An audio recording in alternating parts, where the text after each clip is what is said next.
घोसी उपचुनाव में मतगणना से पहले ही बीजेपी की जीत हो गई पक्की। राजभर ने कर दिया बड़ा दावा। राजभर ने किया दावा, मतगणना केंद्र पर 11 बजते ही पंडाल छोड़कर भाग जाएंगे सपाई। बीजेपी बम्पर वोटों से जीत करेगी हासिल। अगर राजभर का दावा हुआ सही तो घोसी उपचुनाव में सपा का बिगड़ सकता है खेल। सपा की मेहनत पर भी फिर जाएगा पानी। घोसी में उपचुनाव संपन्न हो चुके हैं। अब 8 सितंबर यानी कि कल मतगणना होनी है, जिसको लेकर अभी से सियासी पार्टियों में हलचल देखने को मिल रही है। वहीं बीजेपी में हाल ही में शामिल हुए राजभर के दावे ने भी हंगामा कर दिया है। दरअसल घोसी उपचुनाव में सीधा मुकाबला भाजपा और सपा के बीच देखने को मिल रहा है। अगर इस सीट पर सपा की जीत होती है तो दारा सिंह चौहान और राजभर की मुश्किलें बढ़ सकती हैं, लेकिन अगर बीजेपी की जीत होती है तो सपा की मेहनत पर पानी फिरना तय है।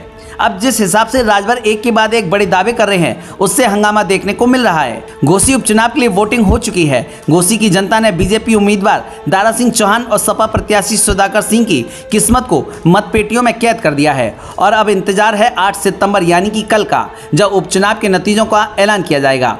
भाजपा और सपा दोनों पक्ष की ओर से अपनी अपनी जीत का ऐलान किया जा रहा है। इस बीच ओम प्रकाश राजभर ने एक बार फिर से सपा पर निशाना साधा है और कहा कि घोसी में भाजपा ही जीतने जा रही है।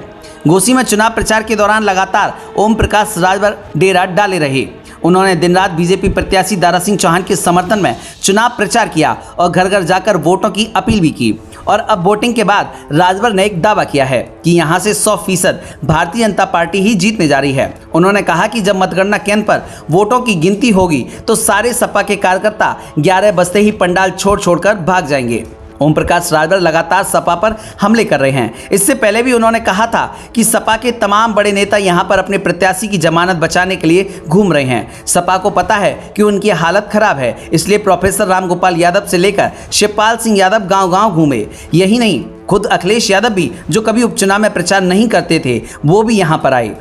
उन्होंने कहा कि सपा को बस मुस्लिम बाहुल्य इलाकों में बढ़त मिलेगी, इसके अलावा कोई ऐसा गांव नहीं है जहां उन्हें वोट मिल पाएगा।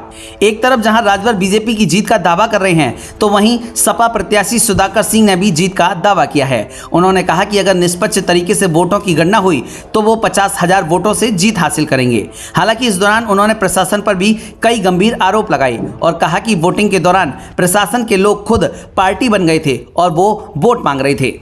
ब्यूरो रिपोर्ट, मीडिया हलचल, यूपी यूके।